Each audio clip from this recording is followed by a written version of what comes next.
10,323 शिक्षकों ने कल मुख्यमंत्री डॉक्टर मानिक साहा से मुलाकात की थी। हालांकि शिक्षकों ने कहा कि इस पूजा के समय कोई भी आंदोलन कार्यक्रम नहीं चलाया जाएगा। जीवन कृष्ण साहा ने कहा कि अगर पूजा के बाद मुख्यमंत्री की ओर से कोई सकारात्मक प्रतिक्रिया नहीं मिली तो वे एक बार फिर आंदोलन करेंगे।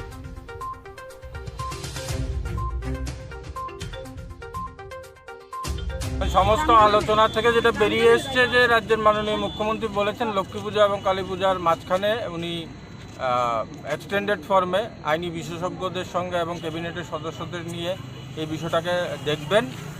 যদি রাজ্য সরকার কোনো সদর্থক ভূমিকা না নেয় তাহলে তো আমাদের জন্য রাস্তা খোলাই আছে, আন্দোলনের রাস্তা, এর থেকে আমরা সরছি না।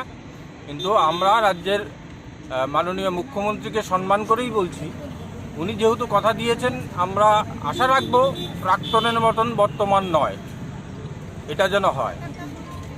আবারও রিপিট করছি, প্রাক্তনের মতন বর্তমান যেন না হয়।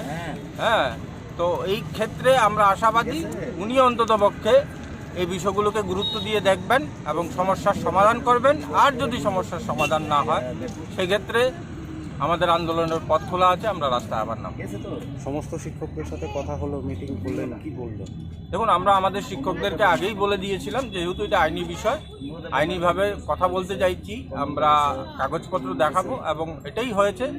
উনি কাগজপত্র, বেশ কিছু কাগজপত্র উনি চেয়েছেন আমাদের কাছে, কিছু কাগজ দিয়ে এসছি আজকে, আর কিছু কাগজ আমরা পরবর্তীতে পৌঁছে দেব। তো সেই বিষয়গুলো নিয়ে উনি যেহেতু বলেছেন এক্সটেন্ডেড ফর্মে কথা বলবেন, তো আমরা ওয়েট করছি যে রাজ্যের ক্যাবিনেটের যথেষ্ট ক্ষমতা আছে এবং রাজ্যের মাননীয় মুখ্যমন্ত্রীর সদিচ্ছা যদি থাকে উনি ডেফিনেটলি এই বিষয়গুলো থেকে আমাদেরকে পরিত্রাণ দিতে পারবেন এবং আমরা আমাদের পুরনো চাকরি, শিক্ষকতার চাকরি, সেটাতে আমরা ফিরে যেতে পারবো। মানে এখন আর কিছু করবে না, যা হবে পুজোর পরে?